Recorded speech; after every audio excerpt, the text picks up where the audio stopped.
Olá, tudo bem? Bom dia a todos e a todas.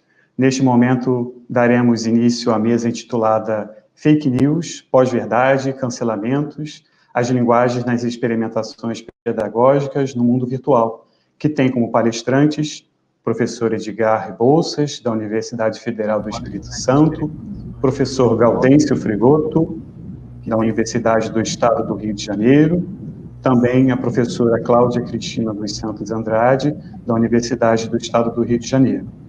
Teríamos como mediadora dessa mesa a professora Ana Carolina da Mata Machado, da Universidade do Estado do Rio de Janeiro, mas, infelizmente, por motivos de doença, ela não poderia participar e eu substituo, sou o professor Alexandre Xavier Lima, também da Universidade do Estado do Rio de Janeiro. Queria também acrescentar aqui, só registrar que estamos celebrando a 11º Simpósio de Educação e Sociedade Contemporânea, Desafios e Propostas. Esse evento também é uma homenagem à professora Leira Medeiros de Menezes, que muito contribuiu para a reflexão sobre a educação integrada às demandas da sociedade. O assunto, como já foi apresentado dessa mesa, fake news, sem dúvidas, é mais uma demanda que a sociedade precisa entender como um desafio e construir propostas de enfrentamento. Eu queria agora apresentar os professores da mesa. Primeiramente, Edgar Rebouças é professor associado da Universidade Federal do Espírito Santo, coordena o Observatório da Mídia, Direitos Humanos, Políticas, Sistemas e Transparência, é diretor de Relações Internacionais da Sociedade Brasileira de Estudos Interdisciplinas da Comunicação e membro do Conselho Estadual de Ética Pública do Estado do Espírito Santo. De formação sólida dentro e fora do país, o professor Edgar desenvolve pesquisa sobre regulação, regulamentação, direitos humanos, televisão, jornalismo, publicidade e observatórios de mídia. Dentre as frentes de pesquisa, destaca-se o projeto Mutações das Lógicas e Estratégias nas Indústrias Culturais e Midiáticas, em que vem trabalhando desde 2017. Desse mesmo período é seu projeto de pesquisa Núcleo de Direitos Humanos da UFES. Também tem produzido artigos e capítulos que refletem sobre esses temas, como os desafios para a regulamentação da publicidade destinada a crianças e adolescentes. Jornalista atuante em vários meios de comunicação, dentre eles a Tribuna, a TV Capixaba, a Gazeta do Espírito Santo, membro de corpo editorial de vários periódicos acadêmicos, nacionais e internacionais, mereceu várias vezes o reconhecimento da sociedade, como a honra ao mérito por serviços prestados à cidade de Vitória, 40 anos, do Sindicato de Jornalistas do Espírito Santo, pela Câmara Municipal de Vitória. Essa é uma pequena demonstração da contribuição do professor Edgar Rebouças. Conosco também teremos o professor Gaudêncio Frigoto.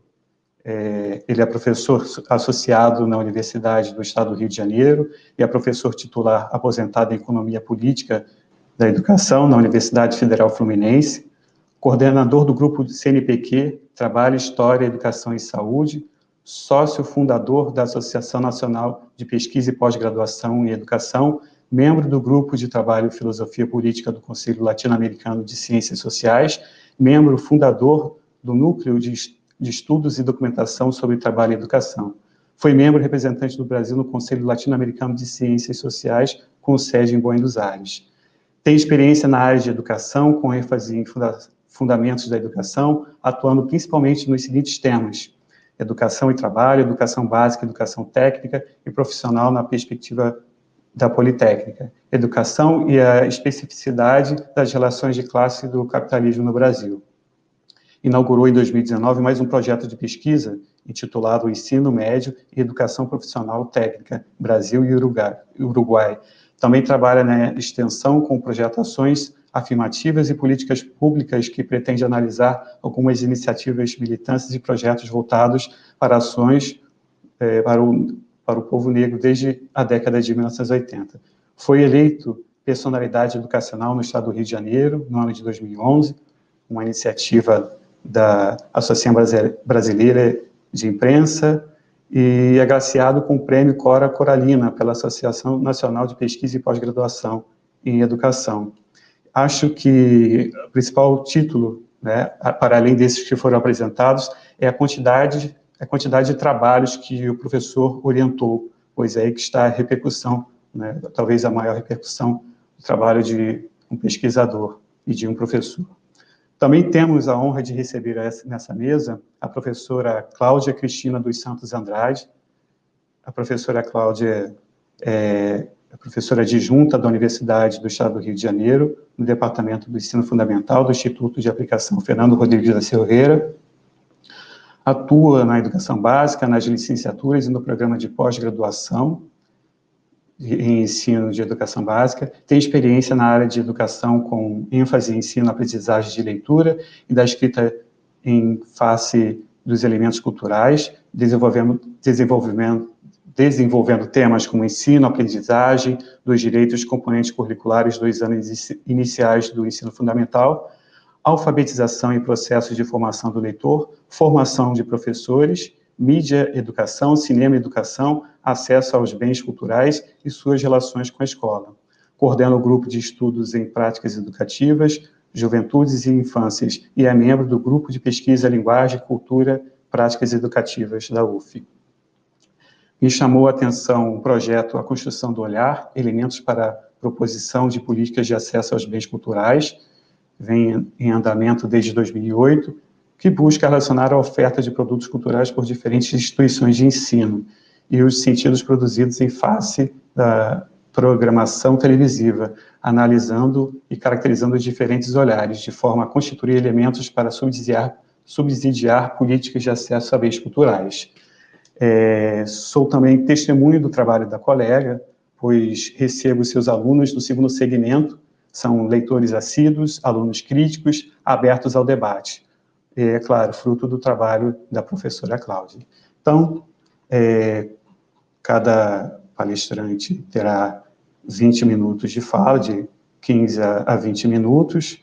Quando chegar aos 15 minutos, eu vou dar um pequeno toque para que vocês possam ter consciência da duração da fala de cada um, e depois da fala de cada participante, nós abriremos para o debate, ok? Então, agora, passo a fala ao professor Edgar.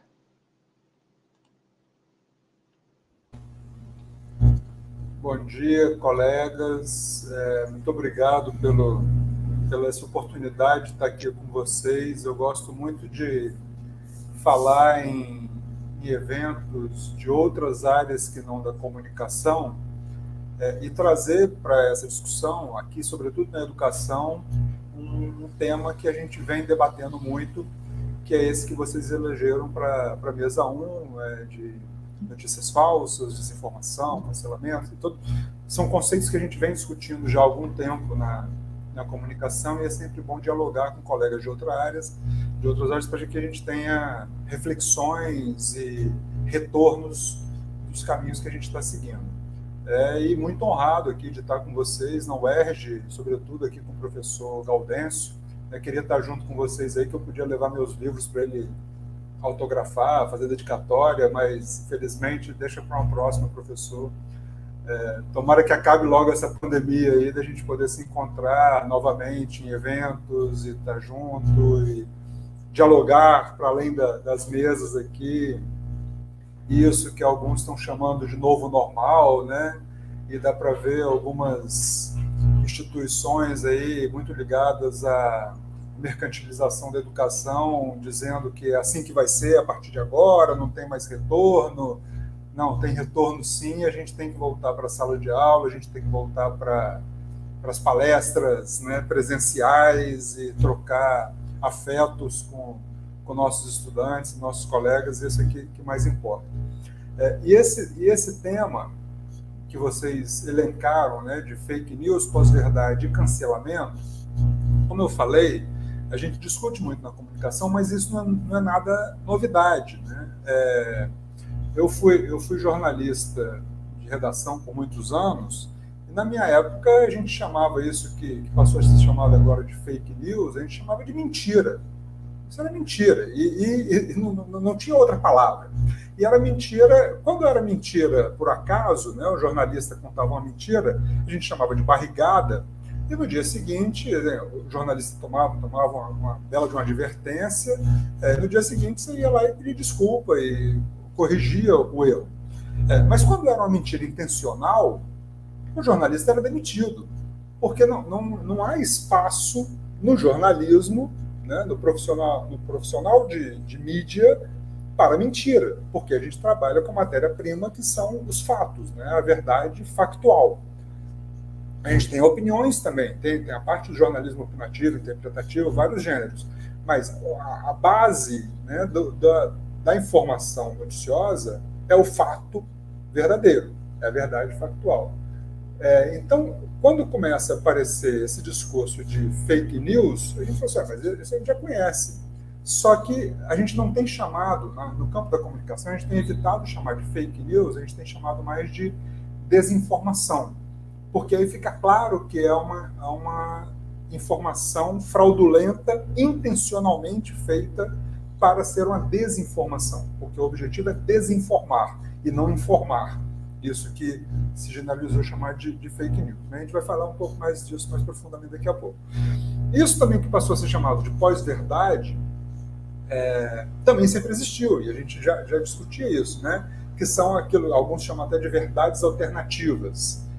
Mas existe a verdade factual e existe aquilo que eu acredito, né? Só que isso também a gente já passou por essa fase ali né, alguns 500 anos atrás, quando a gente saiu da Idade Média para a Renascença e o Iluminismo, que a gente viu que a gente tem que acreditar nas hipóteses prováveis, né, naquilo que a gente vai testar, e não naquilo que estava simplesmente nas convicções, apesar de alguns ainda defenderem disso, né, que não precisa de provas, basta ter convicções.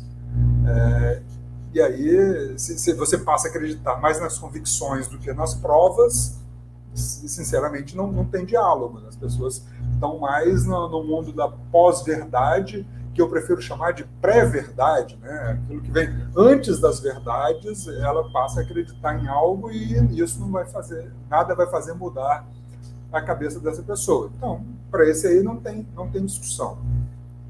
E um outro tema também que vocês colocaram aqui na mesa, que é o cancelamento, que também não é nada recente, né? Isso de bloquear as pessoas que eu não concordo, então eu cancelo numa rede social digital e tal. Isso os meios de comunicação hegemônicos, tradicionais, já fazem isso há muito tempo, né? Aí no Rio tem um caso muito emblemático disso, de que foi o ex-governador Brizola. Ele foi cancelado da Rede Globo por anos, né? A Rede Globo não falava, podia fazer qualquer coisa, ele era governador e não se falava. Do mesmo jeito que continua cancelando várias pessoas e iluminando várias outras, né? Basta ver agora os grandes comentaristas dessa eleição que aconteceu no último domingo, você já começa a ver quem são os futuros eleitos pelos meios de comunicação, que são as pessoas. Não estão chamando as personalidades políticas que podem analisar, estão chamando aqueles que eles querem que sejam candidatos na próxima eleição, e cancelando os outros. Então, nos meios de comunicação, esse cancelamento já é feito há muito tempo, e como uma estratégia de comunicação, que é aquilo você silencia sobre um assunto, esperando que, como a gente não está na pauta, não está no agendamento, não vai ser assunto no dia seguinte. Só que não, né? As redes sociais digitais, e não só digitais, tem outras dinâmicas de comunicação que vão para além dos meios de comunicação tradicionais. Quer dizer, os meios de comunicação tradicionais não tem mais aquela hegemonia comunicacional, informacional que tinha alguns anos atrás, mas continua sendo o principal locus do assunto do dia, né?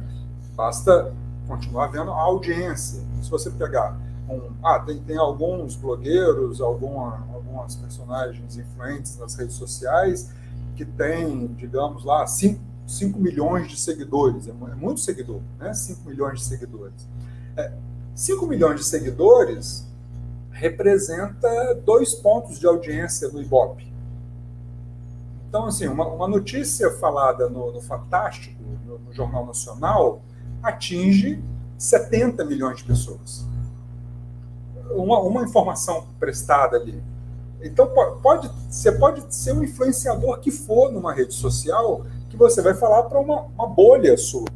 Ou alguém vai até repercutir alguma coisa. Mas uma notícia falada no Jornal Nacional, num jornal de grande audiência, continua tendo uma repercussão muito grande. E isso tem que ser relativizado também, sobretudo com alguns colegas que acreditam piamente que agora não existe mais os meios de comunicação tradicionais, que tudo acontece nas redes sociais, digitais. Não é tão simples assim. Não aconteceu aquela emancipação que tinha sido prometida, muito pelo contrário, né? Essas redes acabaram sendo incorporadas por grandes grupos midiáticos e corporativos também. E aí a gente tem a situação desse pandemônio, dessa pandemia, que muitos estão se aproveitando disso, sobretudo na área de educação, para oferecer alternativas muito fáceis, né, e viáveis, e soluções como se fosse de um passe de mágica. Não, a partir de agora, as aulas podem ser desse jeito que a gente está acontecendo agora. Poxa, peraí, não pode. Né? A gente poderia até ter, nós da comunicação e da educação, termos nos aprofundado mais e negligenciado menos essa inter-relação educação e comunicação já de um processo histórico, e que hoje a gente teria opções pensadas melhor para como enfrentar essa situação. Mas como a gente negligenciou muito essa inter-relação por muitos anos, acontece que agora os grupos corporativos vêm e oferecem soluções, né, que, então agora não precisa mais ter sala de aula, não precisa mais ter o professor ali presencialmente. E todo esse discurso, né, que o professor Gaudêncio já vem falando disso há algum tempo, vai se materializar com essas grandes corporações de educação tomando conta de um setor tão importante para a sociedade, se associando com as grandes corporações midiáticas. E o que acontece é o seguinte: esses ambientes digitais, eles são o locus ideal para a proliferação da desinformação. Por quê? Mesmo a gente sendo crítico às grandes corporações midiáticas, mas elas têm um profissionalismo e elas têm uma imagem a preservar, né? Mesmo que seja, a gente saiba bem claramente que lado que elas estão, mas essa coisa do campo jornalístico que vem se construindo nos últimos 300 anos, tem bem claro isso. Se você fala mentira, você está fora.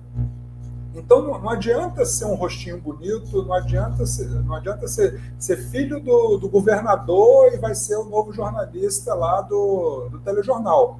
Se ele fala uma mentira, ele está fora, porque o veículo de comunicação não pode carregar essa mentira no seu currículo, porque faz parte do contrato de leitura dos meios de comunicação para com o público de falar a verdade, trabalhar o mais próximo da verdade factual possível. Então, se falar mentira, não tem espaço. Só que, nas redes sociais digitais, como você não tem esse controle, esse comprometimento social e esse comprometimento profissional, as pessoas falam qualquer coisa, as pessoas replicam qualquer coisa, e aí começa a gerar esse monte de possibilidades, né, e que só tem prejudicado a nossa sociedade. Mas isso não é um fenômeno novo. Tem um filósofo bem do início da era atual, né, dos primeiros anos da era atual, que é o Sêneca, e é lembrado isso. O Sêneca tem uma frase bem interessante, falando sobre como que as pessoas se comportam em relação à mentira. Ele falou o seguinte, eu vou até ler aqui. Alguns são muito credos, outros descuidados. Alguns são iludidos, outros encantados com a falsidade. Alguns não evitam, outros a procuram. falando de como que algumas personalidades e alguns políticos se valem do discurso da mentira para conquistar essas pessoas que são ávidas de acreditar em qualquer coisa, no seu mito da vez ali. E isso a gente vê no mundo político de uma forma muito fácil, né? O Maquiavel também, ele falou do príncipe, precisava ser dissimulado e dissimulador também, ele tinha que ser fingido de alguma forma. E aí tem uma parte do Maquiavel que ele fala assim: os homens são tão simplórios e obedientes às necessidades imediatas que aqueles que enganam, aquele que engana sempre encontrará quem se deixa enganar. Olha que coisa interessante. Então, 500 e poucos anos atrás, Maquiavel já estava falando disso. Para você ser um bom político, venha se valer das pessoas que acreditam nas suas mentiras. E isso a gente vê que funcionou muito bem no caso dos Estados Unidos, na eleição lá de 2016.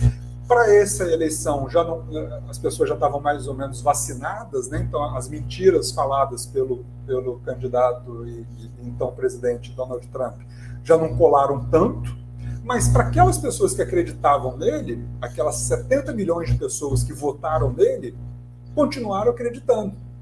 Olha que coisa complicada, né? Mas felizmente 75 milhões não acreditaram. Mas você dividiu o país. No caso brasileiro, é muito semelhante. A gente teve o presidente, o atual presidente, fez uma campanha muito em cima das redes sociais digitais, explorando as mentiras e as desinformações lá em 2018, mas isso para 2022 já não vai colar tanto, né? As pessoas já estão mais ou menos... Mas aqueles que acreditam piamente nele vão continuar votando nele, e a gente viu aí o resultado das eleições no Rio, por exemplo, já que a gente está fisicamente no Rio. Então, essa coisa da informação fraudulenta sempre existiu, e a gente sempre estudou isso, porque isso está associado a uma das técnicas que a gente estuda muito na comunicação, que é a propaganda.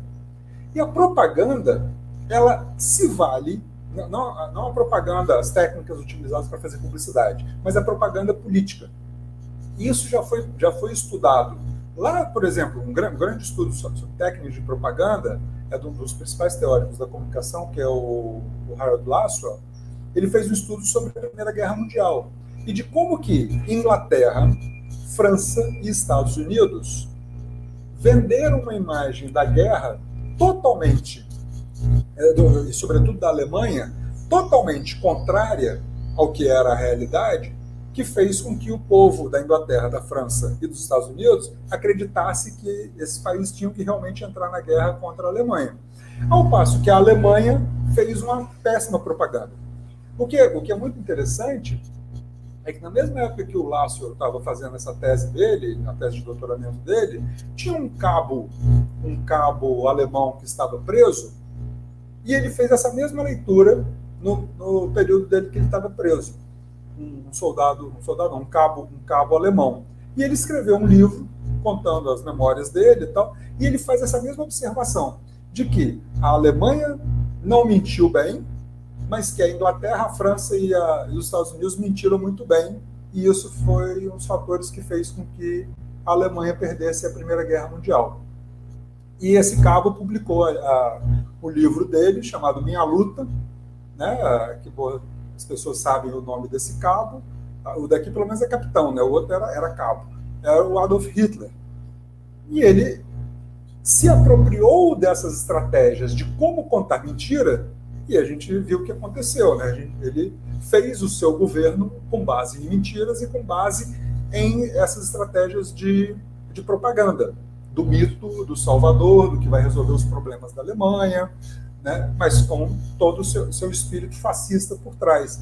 Então, um grande risco que a gente tem quando a sociedade passa a acreditar muito nesses mitos que usam dessas estratégias, chega a esse ponto de a fraude ser mais verdadeira do que a verdade factual. Um exemplo típico disso daí, eu me deparei, um dos primeiros, eu fui da comissão de ética do Sindicato de Jornalistas logo no início da minha carreira, e eu me lembro de um caso bem emblemático que a gente teve, que foi quando daquele lançamento daquele filme A Lista de Schindler, do Spielberg, que um jornalista de Vitória escreveu um texto enorme, num artigo de opinião, falando que era pura fantasia aquele filme, né? Porque já estava mais do que provado que não tinha acontecido o Holocausto, coisa nenhuma, que isso era uma grande invenção dos judeus e tal. E aí, poxa, peraí, de onde que está super provado que não houve Holocausto? E como ele escreveu isso no caderno de cultura, muitas pessoas entenderam isso como uma crítica jornalística ao filme, e não como um artigo de opinião dele. E aí ele tomou um processo, e o processo, a conclusão foi o seguinte: ele pode ter a opinião que ele quiser, ele pode ser a favor do nazismo, infelizmente, né? Ele pode ser a favor do nazismo, mas ele não pode dizer em um jornal que não houve o Holocausto, porque isso é uma mentira, porque a verdade factual garante que houve o Holocausto, né? Isso está provado historicamente, e não há uma outra história, não há uma outra verdade, essa é a verdade factual. Ele pode até concordar que não tinha que ter matado mais gente ainda, né? Como até o nosso presidente já fez essas declarações, né? Não, tinha que ter matado muita gente na época da ditadura aqui no Brasil. E no caso da ditadura do Brasil, algumas pessoas passam a não acreditar que houve ditadura no Brasil e falar, não, mas isso a minha opinião é de que não houve. Sim, você pode até ter sua opinião favorável à ditadura, mas você não pode dizer que não houve ditadura, porque houve ditadura. A verdade factual é essa. E nós que trabalhamos com comunicação, e vocês, sobretudo, com educação, a gente tem esse dever moral e profissional de esclarecer a sociedade que houve ditadura, que houve Holocausto, mesmo eu não sendo professor de história, mesmo eu não sendo professor de política, mas é o nosso papel como de cidadania combater essas desinformações. Mas numa sociedade que acredita num discurso que é anti-imprensa, anti-verdade, anti-ciência, anti-educação, que caminhos que a gente pode ter para resolver? Hoje já está tudo perdido. Não, deixa esse pessoal aí, eu cancelo, né? Igual muitos de nós fizemos lá nas nossas redes sociais de família, né? Alguns anos. Eu não converso mais com essas pessoas aqui. Sim, mas não adianta não conversar com as pessoas vão continuar pensando nisso. Eu sempre brinco aqui com meus estudantes e falo assim, não, a gente tem que falar, a gente tem que falar, encontrar com os primos e com os cunhados nas festas de família e ficar enchendo o saco deles. Falar assim, meu amigo, isso é mentira, e ficar falando o tempo todo. E quando alguém coloca lá no grupo da família alguma mentira, a gente tem que, no ato, dizer que é mentira.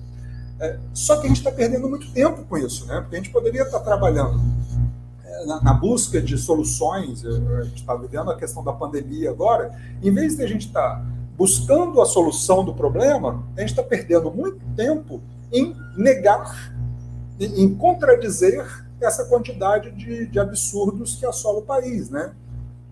Festival de bobagens que assola o país e o planeta, o FEBEAPA lá do Stanislau Ponte Preta. O que está acontecendo?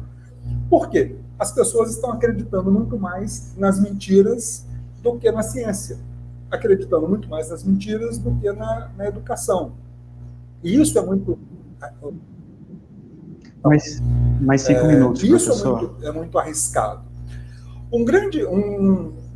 Esse fenômeno, assim, alguns colegas têm estudado de por que está acontecendo isso com tanta agilidade, né?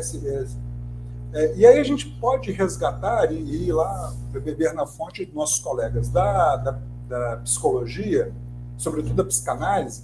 Tem um texto do Freud que fala do mal-estar da civilização, quando ele coloca em conflito isso, né? O que a civilização impediu que a sociedade, né, o certo e o errado. Então, a partir de agora você tem que se comportar, você não pode mais fazer o que você quer, você tem que se comportar dentro dessa civilização, desse modelo de civilização onde você vive.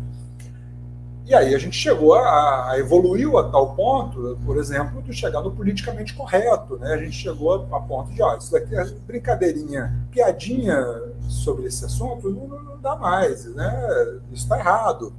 Só que aí quando você tem o presidente da República, que no dia da posse sobe no parlatório do Palácio do Planalto e diz: acabou o tempo do politicamente correto, acabou o tempo do mimimi, e ele chega, toma um guaraná cor-de-rosa e fala que vai virar gay, e fala que doença, que a Covid é coisa de boiola, e que...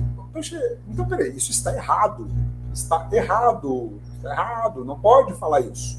Né? A civilização chegou a esse ponto de a gente não mais falar isso. A gente não pode mais ser racista. A gente não pode mais ser homofóbico. A gente não pode mais ser xenófobo. E aí se permitiu a sociedade fazer isso porque grandes líderes internacionais e nacionais começaram a fazer isso. Então, aquilo do certo e errado criou-se a possibilidade...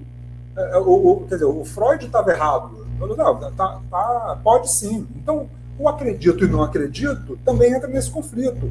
A satisfação e a frustração, a alegria e a tristeza, chega a um ponto do seguinte, da completude e da incompletude, que o Freud também fala. Então, as pessoas estão se sentindo, se elas não estão plenamente satisfeitas, se elas não recebem as informações que elas querem receber, elas se sentem frustradas e elas passam a acreditar em outra coisa. E aí dá esse mundo da mística de que vivemos numa sociedade do espetáculo, de que tudo é entretenimento. Né? E aí até na educação e na comunicação também, a gente tem uns termos que foram criados, tal do edutainment, né? Que as aulas têm que ser divertidas, as aulas têm que ter música, tem que ter para atrair os jovens para ter interesse nos conteúdos. A informação também é o infotainment. Então, o jornalismo tem que ser meio novelizado para as pessoas terem interesse naquilo ali, senão elas mudam de canal. Não, peraí. Aí a gente chega num outro ponto, que também é muito discutido na comunicação, que é algo que foi chamado ali nos anos 40 da disfunção narcotizante. Esse excesso de informações, sobretudo de entretenimento, gera as pessoas a perderem suas funções. Então, o que era para ser o papel da educação está perdendo sua função. O papel da comunicação, do jornalismo, está perdendo sua função. Porque é um excesso tão grande de informações que as pessoas não estão sabendo mais compartimentar e acaba sendo tudo muito raso. E aí chega a uma conclusão de... Eu sempre me questiono quando eu falo isso, resgatar lá o que o Adorno e o Horkheimer falaram sobre a dialética do iluminismo. Quer dizer, o iluminismo deu errado. Do mesmo jeito que aquela panaceia toda que era prometida, né, com a internet, que vai democratizar a educação, a informação, o acesso, vai emancipar o cidadão. Não. O excesso de informação, o excesso de possibilidades está prejudicando, porque a sociedade, o ser humano não sabe usar essa quantidade de informação. Lógico, a gente teve milhares de avanços maravilhosos com o iluminismo, mas não fez com que a sociedade se tornasse mais civilizada, não fez com que tivéssemos uma sociedade plenamente melhor, porque houve uma série de disfunções e desequilíbrios nesse caminho. Então, aquilo que poderia ser usado, e aí foi o Habermas que falou isso, para uma construção de uma razão crítica, que é o espaço público sendo ocupado por mais ideias, mais opiniões, a escola sendo ocupada por mais saberes, isso não aconteceu. Infelizmente, né? A gente poderia ter explorado mais, mas isso foi tolhido pelas classes dominantes, que não queriam que isso acontecesse, pelas mídias, que fazem parte das classes dominantes também, que não querem que isso aconteça. E aí, resgatando aquela fala horrível lá que o nosso ministro do Meio Ambiente falou, né? Não, vamos aproveitar esse tempo aí para passar a boiada. E no caso da educação, como é que a boiada está passando? Está passando Google Meet, Microsoft Teams, Facebook, WhatsApp, Amazon Time, Cisco, Zoom, a boiada está passando. E a educação e a comunicação estão ficando reféns dessa boiada aí, né, que abriu-se, e a gente não soube prever isso. A gente não...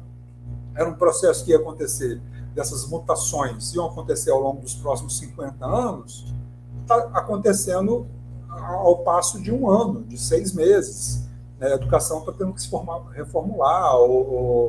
Então, esses conceitos de aprendizado adaptativo, ensino híbrido, e-learning, blended learning, que estão aparecendo. Peraí, as corporações de educação já vinham querendo fazer isso há muito tempo. Agora viram que pode passar a boiada dessa forma. Qual a saída que nós temos tentado sugerir aqui? Trabalhar com a questão da educação, da leitura crítica da mídia e da educação crítica desde a base. Essa tão discutida Base Nacional Comum Curricular deu algumas brechas para isso, de colocar conteúdos de leitura crítica, de formação lá na educação básica, para que a gente tenha uma próxima geração que saiba se vacinar desses mecanismos todos e dessas intencionalidades todas que tem por trás dessas estratégias. Assim, do mesmo jeito que o professor Gaudêncio estuda, segue a linha da economia política da educação, eu sou um seguidor da linha da economia política da comunicação, sempre tentando entender mais o caminho da aranha, as intenções da aranha, do que o que está acontecendo na rede em si. Que intenções que há por trás disso, e a gente está sendo refém de todas essas intenções. Então, eu faço parte de um grupo, eu coordeno um observatório de mídia, que a gente já tinha atuações de observar as mídias tradicionais e criticar essas mídias tradicionais, mas que recentemente a gente teve que reconfigurar isso. E recentemente, agora há 2 meses, a gente criou uma rede nacional de combate à desinformação. Se vocês teclarem aí, bota lá rncd.org, hoje a gente está com mais de 70 grupos de pesquisas e entidades e ações e projetos que trabalham com a educação para a mídia, que trabalham com checagem de informações, mesmo que seja num oceano de desinformações e de mentiras. Mas a gente tem tentado fazer isso. Mas onde a gente aposta é o seguinte: ir naquilo que essa tão questionada BNCC deu essa brecha, de colocar na educação básica leitura crítica para as mídias. E a gente poder formar uma futura geração que saiba ler mídia criticamente, que saiba fazer mídia, já que todo mundo se tornou um emissor em potencial, que saiba fazer mídia também com responsabilidade. Eu acho que eu vou querer ouvir vocês agora a partir dessa quantidade de conceitos que a gente já vem discutindo na comunicação, de como que vocês da educação podem nos ajudar a avançar em torno disso. Muito obrigado. Muito obrigado, professor Edgar Rebouças, da Universidade Federal do Espírito Santo, da sua contribuição. Acho que muito assunto, até para continuar no debate após a fala de cada colega. Agora eu passo a palavra ao professor Gaudêncio Frigoto, da Universidade do Estado do Rio de Janeiro. Professor. Bom dia, Alexandre. Bom dia, Edgar. Bom dia, Cláudia. É um prazer enorme participar deste 11º Simpósio de Educação e Sociedade Contemporânea. É uma satisfação enorme ter ouvido o Edgar. Eu acho que ele já traz um conjunto de temas e de interpelações que já nós poderíamos, a partir daí, fazer um excelente debate. Nós somos um grupo aqui interdisciplinar, e isso é muito, muito bom. E o tema é um tema interdisciplinar. O tema geral: viver e aprender, educadores de espaços de experimentação, resistência e superação, né? É um tema, eu diria, da ordem humana, social, política, cultural e, sobretudo, educacional, da mais alta relevância no momento que vivemos hoje. Eu acho que o Edgar já o colocou em evidência tanto do ponto de vista da pandemia que enfrentamos, quanto, sobretudo, do contexto político que vivemos, de regressão brutal com regimes de extrema-direita, e do qual o Brasil, como diz Michel Louvi, é o que mais pratica ações de caráter neofascista, né? Mas dependendo, aprender e viver, mas dependendo como se dá a relação entre os seres humanos e destes, entre eles e destes com a natureza, nós podemos também, como nos diz e nos ensina Lukács, desencadear processos sobre os quais depois nós não podemos ter o controle. Então, eu gostaria de começar esta fala trazendo uma ligação do tema geral com o tema específico deste painel.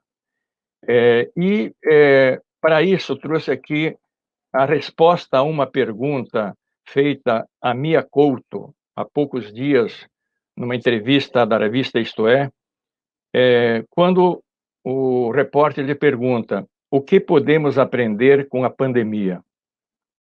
Ele diz o seguinte, abre aspas, a espécie humana notou que não é o centro de tudo, mas apenas a pequena parte de algo maior.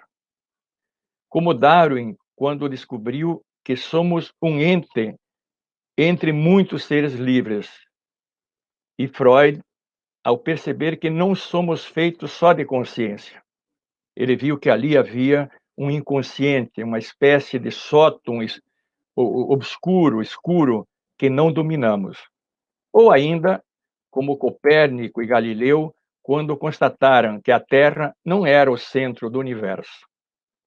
Então, acho que este tema, tanto geral quanto esses específicos, tem tudo a ver com o momento que a gente vive e querem nos convencer, né?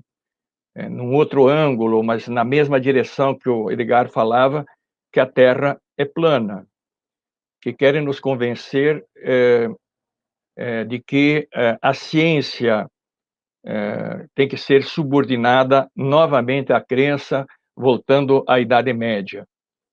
E vocês podem ter visto a propaganda aqui do Rio de Janeiro do atual prefeito, né?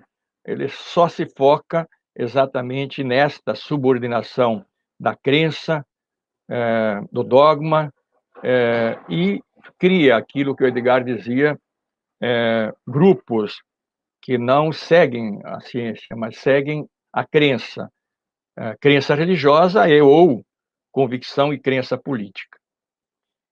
Dentro desse contexto, e sabendo, conhecendo o trabalho do Edgar, e conhecendo também o trabalho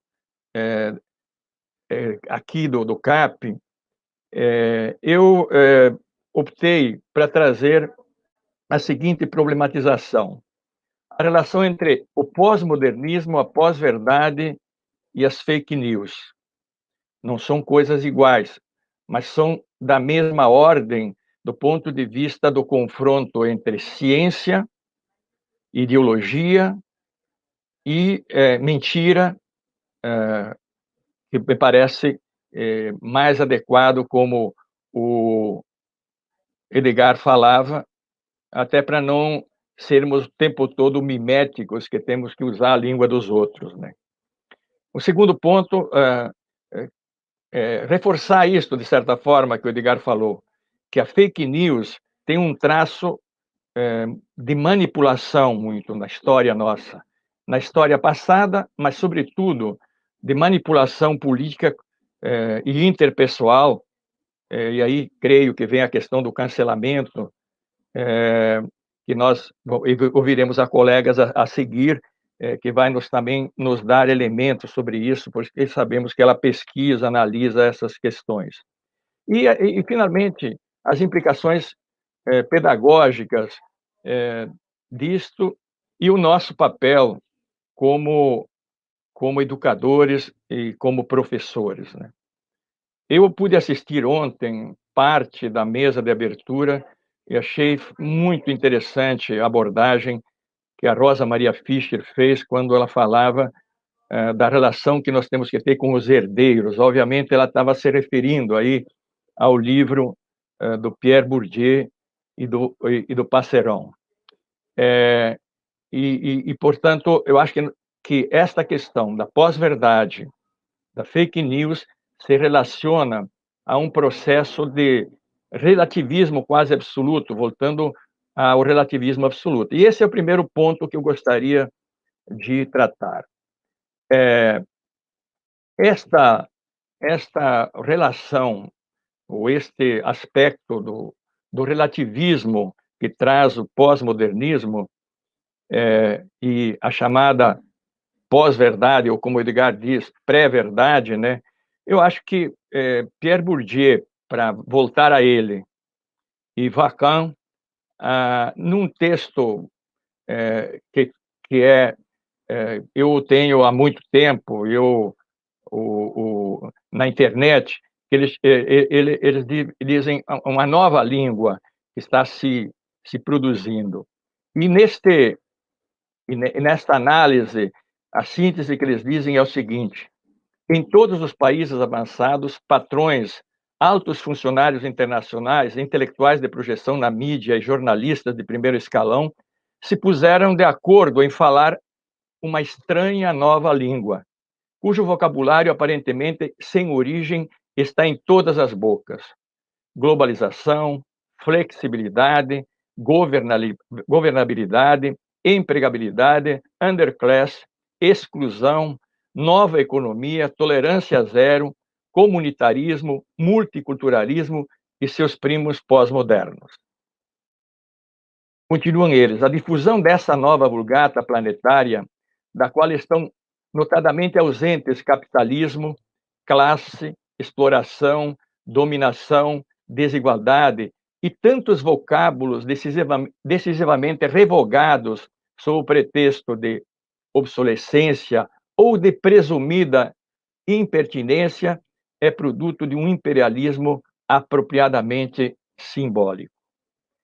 Então, me parece isso importante que Bourdieu e Lacan dizem, porque, de fato, o que é o núcleo fundante daquilo que foi caracterizado por autores como Frederick Jameson, que talvez seja o autor que mais trabalhou essa questão do pós-modernismo, vários livros, um deles fantástico, chama Pós-Modernismo, a Cultura do Capitalismo Tardio, mas também Harvey, na condição pós-moderna, para tentar entender o capitalismo tardio, ou seja, esse capitalismo tanto do Jameson quanto do Harvey, que já esgotou todas as suas potencialidades minimamente civilizatórias que ele poderia ter. Então, na verdade, o pós-modernismo é, no campo do conhecimento, no campo da ciência, a relativização da verdade. Ou seja, nega-se estruturas de poder, nega-se uma verdade histórica dos fatos, como bem chamava a atenção o Edgar, e dos eventos históricos. Portanto, negam a verdade, a possibilidade de uma verdade na história, né? E isto vai reverberar, portanto, num relativismo quase absoluto do que seja o que é real e o que é absolutamente relativizado.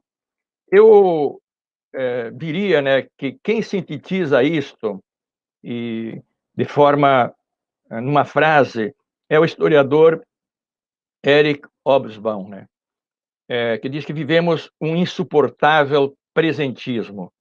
E ele relaciona isso exatamente à lógica da mercadoria. Ela tem que apresentar novas faces a cada momento. Ou a lógica hoje da hiperinformação, como dizia Edgar, que é muitas vezes mais desconhecimento do que conhecimento. A Bandeirante tem em 20 segundos, tudo pode mudar. Obviamente que isso é uma negação do que é o real, é uma estratégia de dizer que você tem que estar com a última informação, o que significa, muitas vezes, menos conhecimento. Ou seja, a pós-modernidade vai nos conduzindo, né, à ideia de que não existe um núcleo de verdade, mas a verdade está de acordo com a narrativa de quem a faz.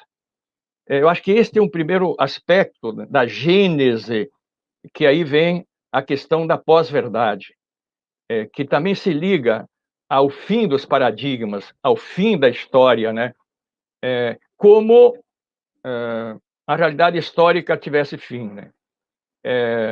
Eu gosto muito da questão colocada por uma italiana, uma cientista social italiana, Paola Manacorda, que ela vai falar o seguinte, que os referenciais teóricos não perdem o seu valor porque são velhos, mas perdem seu valor quando perdem a capacidade de captar, de explicitar o que está subjacente ao processo histórico em todos os campos da vida. Ou seja, a gente poderia dizer que todos os paradigmas estão em crise, inclusive o paradigma liberal. E aí vem o neoliberal, né? O neo, o pós, exatamente são todas indicações da impaciência de saturar, como diria Francisco de Oliveira, saturar as categorias de historicidade.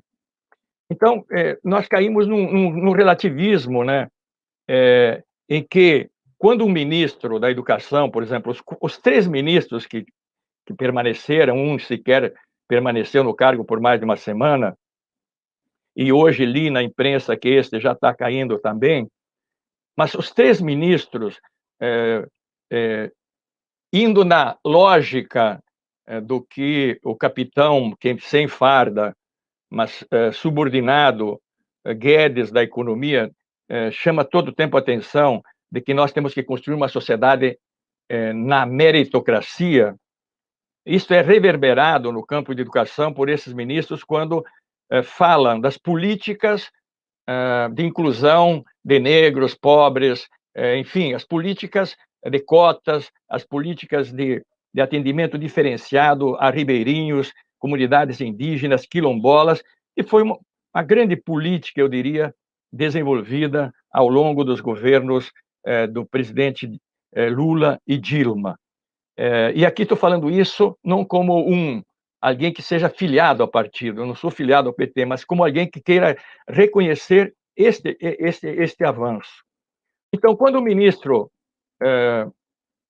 atual diz, olha, os pobres até podem sonhar com universidade, mas não é desejável.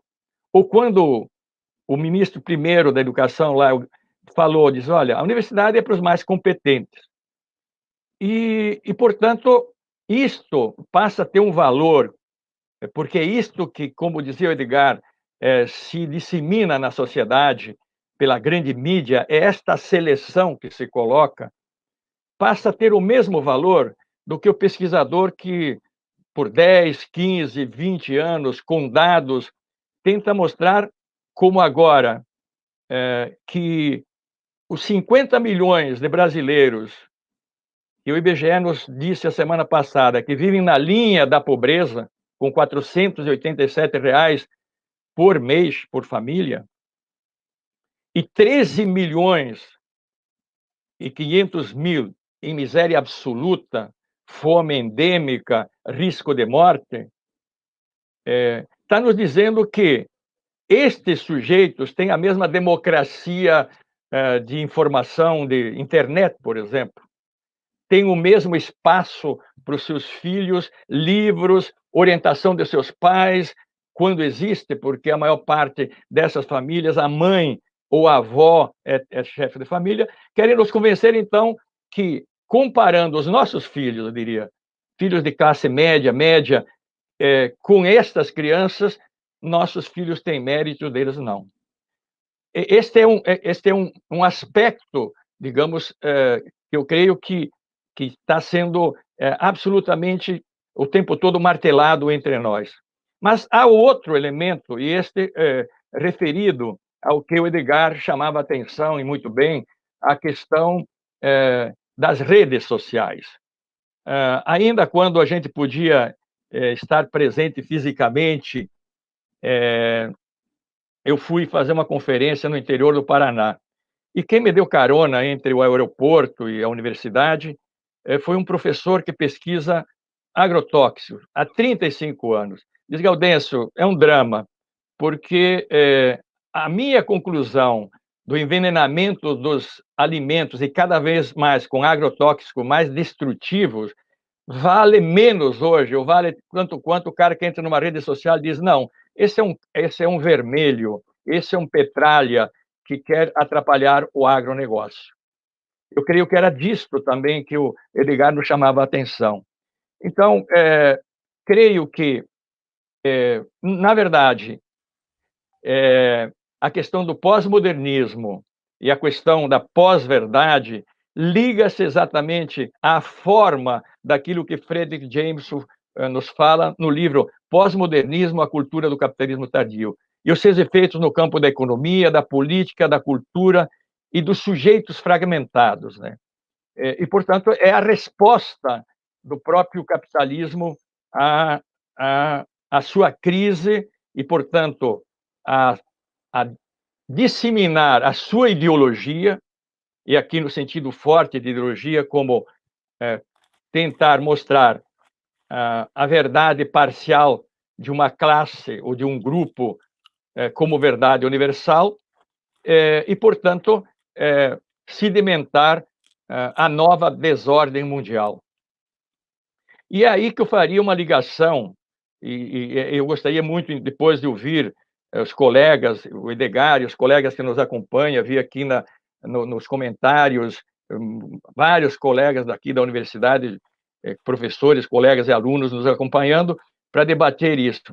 Eu creio que a fake news, que o Edgar chamava, em tempos bons, mentira, né, e difamação, hoje, eu diria que é a arma da propaganda e da manipulação política da extrema-direita, sobretudo.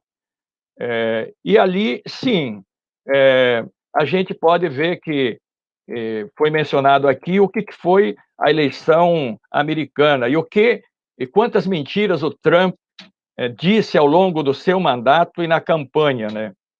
E mesmo agora, nós somos uma sociedade da cópia, dizia Caio Prado Júnior, e mimética.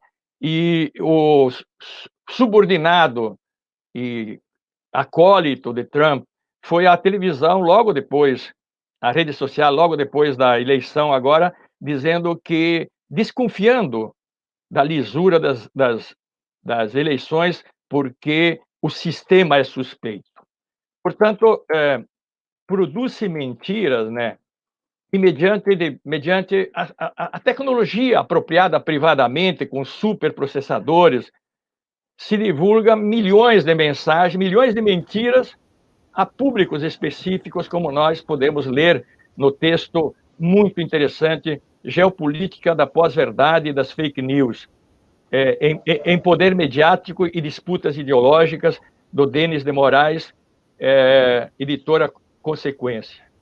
Mostra como se produziu a eleição de Trump e de Bolsonaro, e como se conduziu também a Inglaterra a sair da comunidade comum europeia, né?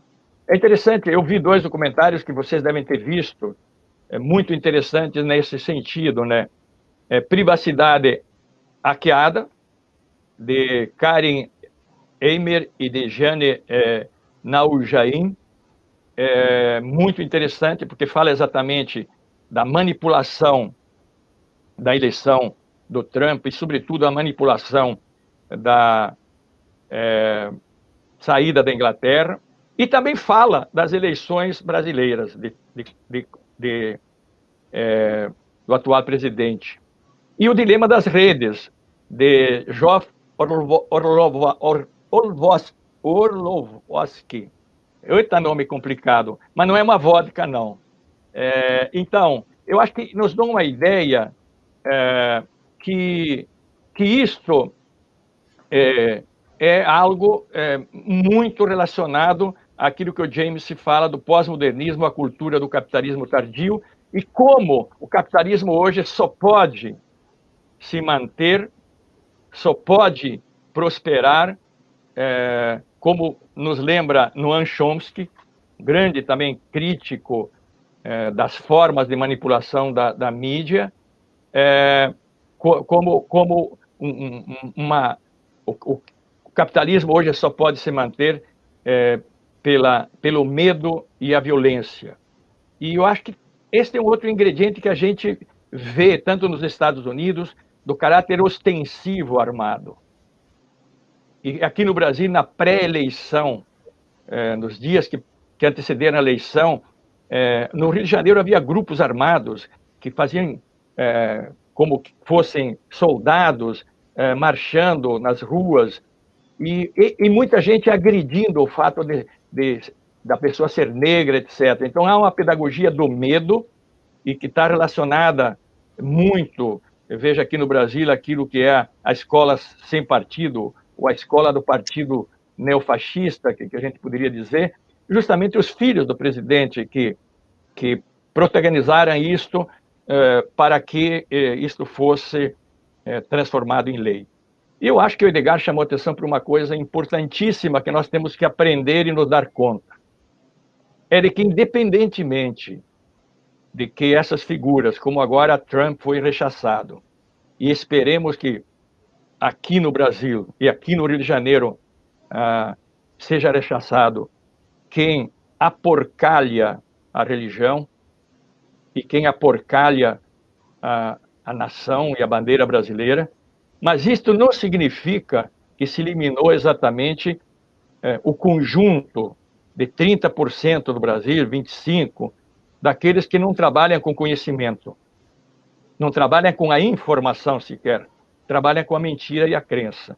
Então, acho que esse é um dado extremamente importante para nós, educadores, pensarmos, e também o campo crítico nosso sair daquilo que o Jameson diz, que até muitas vezes os marxistas caíram muito na trampa do X e Y, da antinomia, do bem e do mal. E é isto, acho que tem a ver, e eu não me aventuro a avançar mais que isso que o Edgar e a Cláudia vão nos tratar, a Cláudia vai tratar do ponto de vista do cancelamento, pelo que dialoguei um pouco antes com ela. Então, X é X, Y é Y. Na verdade, a realidade histórica é, ao mesmo tempo, X e Y. E eu acho que isto é um dado importante para o debate político, inclusive. E, finalmente, se tempo ainda tenho, e creio que tenho alguns minutos... 5 minutos, professor. Obrigado, Alexandre. As implicações pedagógicas e o nosso papel como professor no plano da resistência ativa, né? E, uma vez mais, o Edgar facilita meu caminho, né? Primeiramente, longe de sermos contra a tecnologia. A questão não é contra ou a favor da tecnologia. Eu sempre repito uma síntese do dicionário de economia marxista que chama atenção exatamente, do Botmore, que chama atenção sobre a concepção de tecnologia. E vai dizer o seguinte: tecnologia, quando utilizada como valor de uso, é extensão de membros e sentidos humanos. E, portanto, tecnologia é algo desejável na construção das sociedades socialistas. O socialismo implica a luta de diminuir, desprivatizar a ciência, a técnica e a tecnologia, para que o tempo de trabalho necessário a responder às necessidades básicas sociais, culturais de um tempo histórico, seja abreviado e as pessoas possam criar, possam utilizar o tempo de fruição, o tempo livre.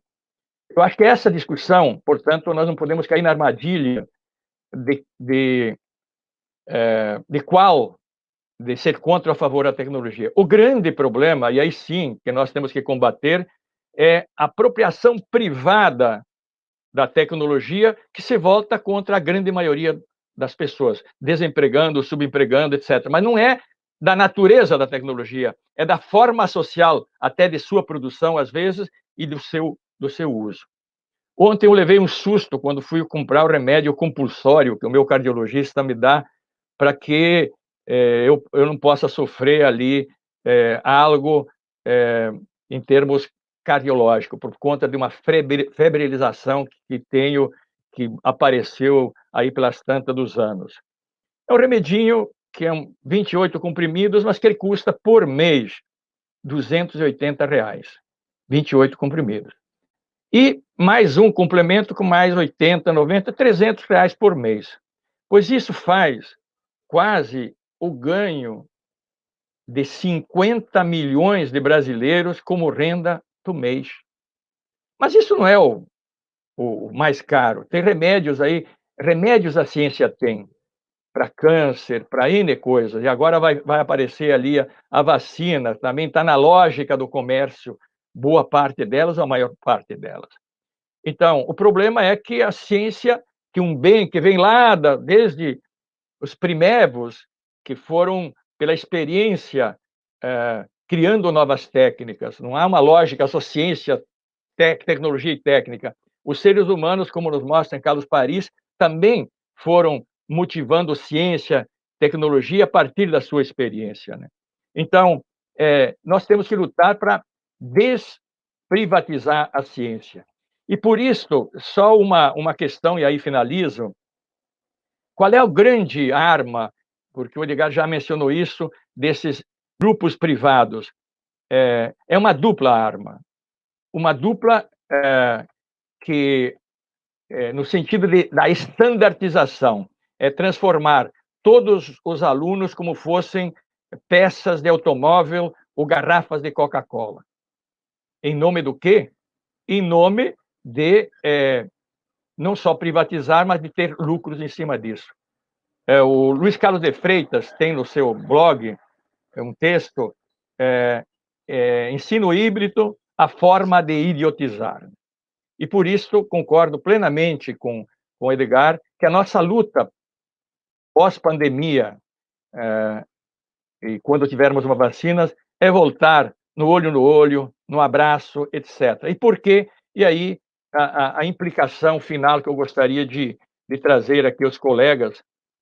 Eu tive a felicidade e o desafio, ao mesmo tempo, de fazer um prefácio da segunda edição de um livro de Florestan Fernandes, o grande batalhador para a educação, e o cara que nos dá a base para entender o conservadorismo, o moralismo, a violência, o DNA escravocrata e colonizador da classe dominante, que se mantém por golpes e por diferentes formas de dominação. O Florestan fez pequenos textos de 85, quando nós estávamos em processo da Constituinte, até 89. Portanto, ele, como deputado constituinte, acompanhou todo o debate sobre o capítulo da ordem social e econômica, enfim, e onde a educação estava presente. E ele diz que saiu da Constituição entendendo que a educação ainda era uma realidade de segunda ou terceira categoria. E dizia que, então, para ele, um dos problemas chaves, se não o maior, era o problema da educação, mas não de qualquer educação. Ele diz: a pedagogia volta a ser o centro do dilema. Mas para isso nós temos que fazer um acerto de contas com o passado e uma perspectiva de futuro, e colocar o horizonte da educação nos interesses e nas necessidades do trabalhador produtivo, dos excluídos.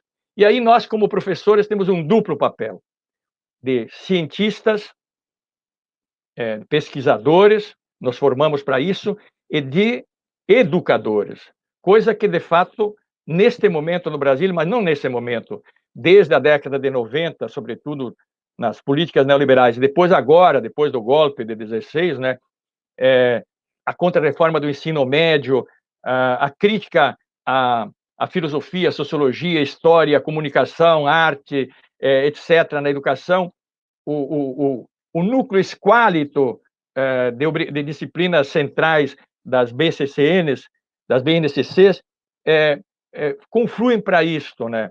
Confluem que querem separar o educar e o educar na linha da estandarização, de ensinar na linha da estandarização do educar. E aí o Florestan diz o seguinte: nós, como professores, o nosso grande papel é estimular desde a criança, e ele fala disso dele, que foi estimulado aos 6 anos, lá na casa onde a mãe empregada doméstica trabalhava, com os livros, estimulá-los a ler, estimulá-los a debater, estimulá-los a curiosidade, a não copiar só, portanto, a se tornarem sujeitos autônomos, leitores do mundo, como dizia Paulo Freire. Mas este é um papel fundamental, mas o outro tão fundamental é o papel do professor como formador do eu desse aluno, formador da personalidade. E isso ele diz a formação política desse jovem. Política no sentido do que o conhecimento e a tua atitude de como você se comporta na sociedade, como você analisa a sociedade, é um elemento de politização desse jovem. Eu creio que este é o grande desafio e que esse simpósio nos traz aqui esse debate tão interessante e tão instigante, e eu também estou disposto a dialogar com os colegas de mesa e com os colegas que nos acompanham. Muito obrigado. Obrigado, professor, pela contribuição. E antes de passar a palavra à colega Cláudia, gostaria de lembrar a todos que assistem à apresentação que é possível fazer perguntas, deixar comentários, é só nos enviar, que ao final das falas nós vamos passar aos professores que estão compondo a mesa. Agora, com a palavra, a professora Cláudia Cristina dos Santos Andrade, da Universidade do Estado do Rio de Janeiro.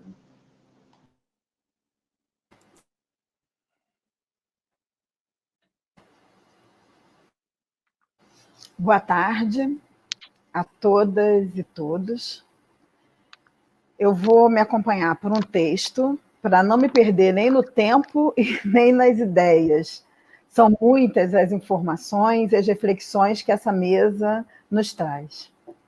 Começo a minha fala lamentando profundamente a tragédia que estamos vivendo, com mais de 160 mil mortes, não só pelo coronavírus, mas principalmente pela incompetência e desumanidade que assola este governo no Brasil.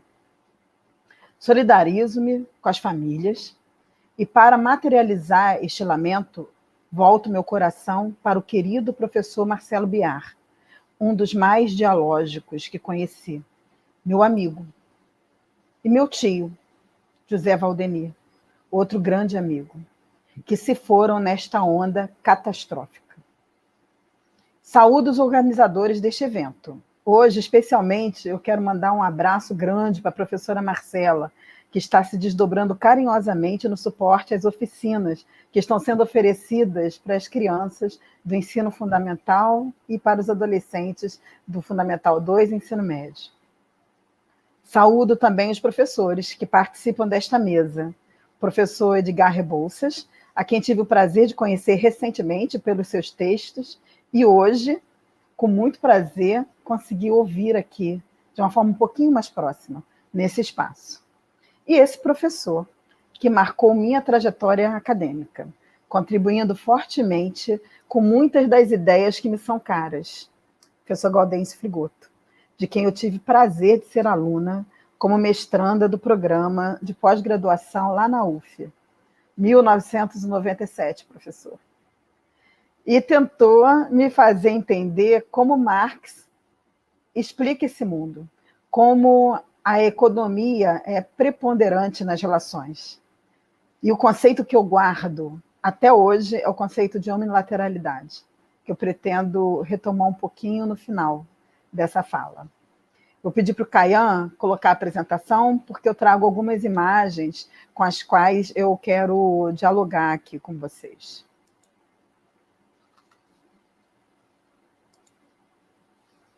A ideia dessa mesa partiu de inquietações que me mobilizam desde o tempo em que fui aluna do professor Frigoto. A produção discursiva fortemente marcada pela opressão econômica, assunto abordado pelo professor Rebouças quando ele analisa a concentração dos equipamentos de comunicação nas mãos de uns poucos. As perguntas são muitas e angustiantes e foram potencializadas a partir do duro golpe que a democracia brasileira sofreu em 2016. Como fomos tão manipulados? Como se dá essa construção de discursos de ódio anticientificistas? Muitas vezes falseados, como disse aqui belamente, né, de uma forma muito clara, o professor Rebouças e o professor Frigoto, falseados por interesses econômicos. E como a escola se coloca em face dessas mentiras, da pós-verdade e da cultura do cancelamento, para citar alguma das produções discursivas impulsionadas nesse tal mundo virtual. Assim, busco hoje trazer algumas reflexões sobre estes temas, em forma de questionamentos, dúvidas e provocações. Falo do campo da linguagem e com os pés nas salas de aula. O foco dessa provocação é a chamada cultura do cancelamento, que penso a partir do conceito de discurso, com base nas ideias desenvolvidas pelos teóricos do chamado Círculo de Bakhtin, refletindo sobre os diferentes sentidos possíveis de serem construídos a partir do termo cancelar. Trago para o debate as vozes de Saramago, Muniz Sodré e Paulo Freire, especialmente. Começo com Saramago e seu famoso alerta, posto no livro Ensaio sobre a Cegueira. Por que foi que cegamos? Não sei. Talvez um dia se chegue a conhecer a razão. Queres que te diga o que penso? Diz. Penso que não cegamos. Penso que estamos cegos. Cegos que veem. Cegos que vendo não veem. A cegueira, imaginada por Saramago, se traduz em uma avalanche de informações recebidas por cada um de nós em nossos dispositivos eletrônicos. Porém, não surgem aleatoriamente e nem se tornam agenda, né, como Rebouças falou, espontaneamente. Por trás dos assuntos do dia, dos trend toppings, as famosas hashtags que norteiam os noticiários, existem escolhas por parte dos produtores da programação que encontramos nas mídias. E ainda há também os algoritmos, o professor Frigoto lembrou isso, que nos colocam em contato com os mesmos discursos, produzindo o que se tem chamado de bolha discursiva. Difícil, né? De ser quebrada, de ser furada. A TV tem papel importante, quiçá central, pois ela age como amplificadora, refletindo e refratando o que pesca nas redes, com intenção, pois há interesses econômicos por trás dessa pescaria. A imagem escolhida para falar disso, né, mostra um acontecimento cotidiano para nós, professores, quando compartilhamos as nossas telas, nas apresentações, nas aulas, né, nos debates. E, no primeiro momento, nós vemos o infinito. Usando essa imagem como metáfora da bolha, podemos dizer que estamos lendo, vai se reproduzindo infinitamente, só que cria um poço, para usar o título do filme. E assim as pessoas interpretam fatos e textos de formas diferentes, a partir dessa visão, desse poço, que vai sendo discursos que vão sendo infinitamente repetidos em suas páginas pessoais, a partir das sugestões automáticas geradas pelos tais algoritmos. E que isso tem a ver com a cultura do cancelamento? Esse cancelamento se faz a partir de movimentos virtuais, propondo cancelar alguém, em geral por uma atitude ou opinião inadequada.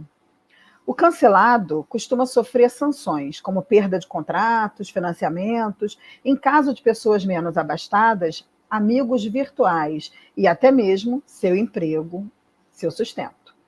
Uma situação que movimentou a opinião pública internacional foi o caso do americano Emmanuel Kaffert, que foi cancelado após ter sido filmado fazendo um sinal que foi interpretado como um símbolo dos supremacistas brancos. Segundo ele, não havia nenhuma relação, ele estava esticando seus dedos. Mas a divulgação dessa filmagem o fez perder o emprego dos sonhos.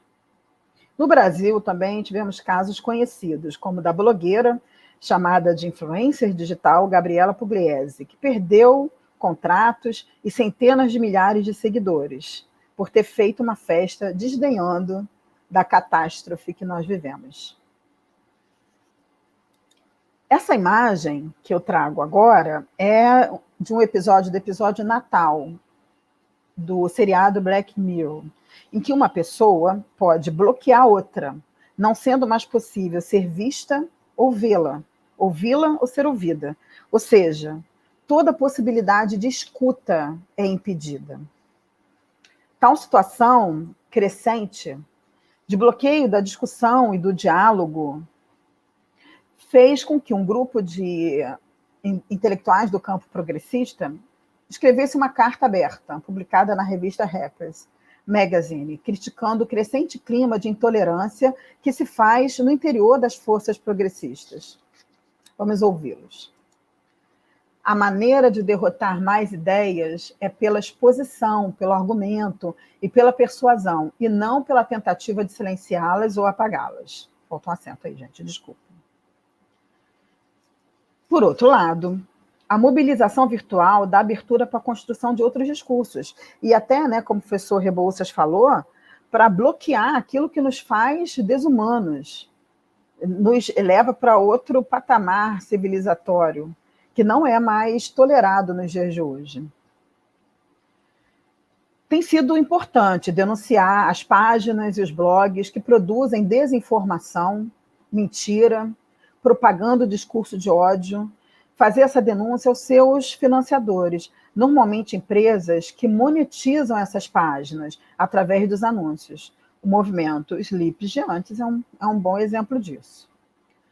No mundo virtual, então, do qual nós estamos falando, utilizando aqui a expressão do Muniz Sodré, né, bios virtual, cancelamento é uma forma de pressão, parte de um embate de narrativas. Mas não podemos dizer, como o professor Rebouças falou, que isso seja uma novidade na sociedade. A partir da ideia de que cancelar é tornar invisível ou menos visível, podemos afirmar que as práticas de cancelamento sempre existiram nas sociedades, até porque vivemos em um mundo estruturalmente excludente, em que as ideias de tortura, morte e silenciamento aqui no Brasil passaram a ser toleradas, ou sempre foram. Em que 115 tiros em um carro de uma família não produz um levante social, em que para um menino mal vestido não há permissão para andar dentro do shopping. Aqui no Brasil, em especial no Rio de Janeiro, muitas pessoas perdem suas vidas, já perderam, em linchamentos reais e ações de execução, que se dão até mesmo por parte de representantes do poder público. Como disse o professor Rebouças, os cancelamentos que os meios de comunicação sempre fizeram. Não podemos negar que a aderência aos movimentos de protesto nas redes revela uma força. Porém, como me lembra muito bem o professor Frigoto, não muda a estrutura social. Não há mudança de paradigma, lembrando da lição do professor, em uma sociedade que mantém a estrutura de dominação do capital. Esse tempo imediato em que circulam os cancelamentos, em que rapidamente, né, hashtags aparecem, surgem, viram trend topics, né, ele precisa ser pensado por nós. Para Muniz Sodré, essa economia de tempo, né, esse pouco tempo que se usa para fazer essas coisas, é potencializada. Essa é a questão do bios virtual. numa escala sem precedentes pela tecnologia eletrônica. As informações circulam com uma rapidez impensada de um supersônico e, paradoxalmente, tem nos levado para dentro de nossas cavernas. Outra metáfora que pego de empréstimo a Saramago.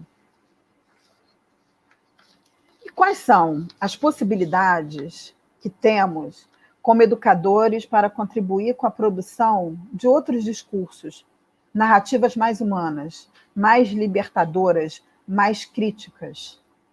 Então, eu trago algumas reflexões. O ato de educar é um ato dialógico. A escola é um lugar privilegiado para se criar oportunidades de construção, lugar capaz de produzir leitura crítica, olhar desconfiado, reflexivo, ação criativa e criadora. E para que possamos nos opor ao discurso desumanizante, podemos pensar em oposição ao imediatismo, a produção de um tempo para a formação de experiências. O tempo de ler com os nossos alunos, o tempo de pensar sobre os acontecimentos cotidianos, usar tempos escolares para reflexão, menos para transmissão de conteúdos e provas e verdades únicas, não no sentido, né, que o professor traz, né, mas no sentido de crenças que precisam ser desmotivadas, e para isso é preciso ter tempo. Não a correria de que tem que haver milhões de informações a serem transmitidas aos nossos alunos e que eles precisam reproduzir como se fossem papagaios, né? A tal educação bancária que ainda persiste no nosso mundo, né? E que foi denunciada lá por Paulo Freire. Em oposição a esse excesso de informações impensado, o chamado à reflexão constante.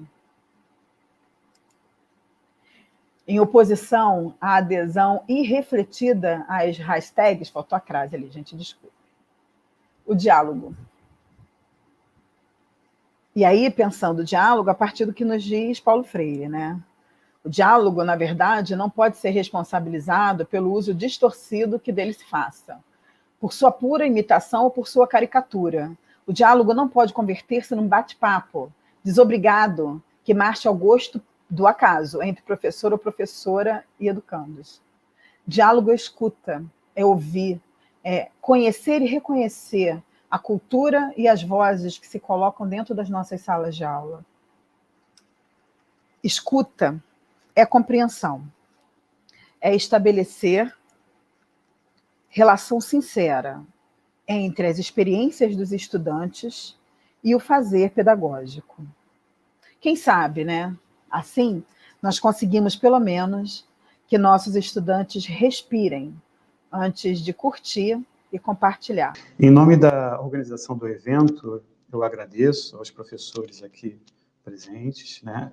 Professor Edgar Rebouças, da Universidade Federal do Espírito Santo, professor Gaudêncio Frigoto, da Universidade do Estado do Rio de Janeiro, e a professora Cláudia Cristina dos Santos Andrade, da Universidade do Estado do Rio de Janeiro. E agradeço também a todos que acompanharam até agora essa reflexão.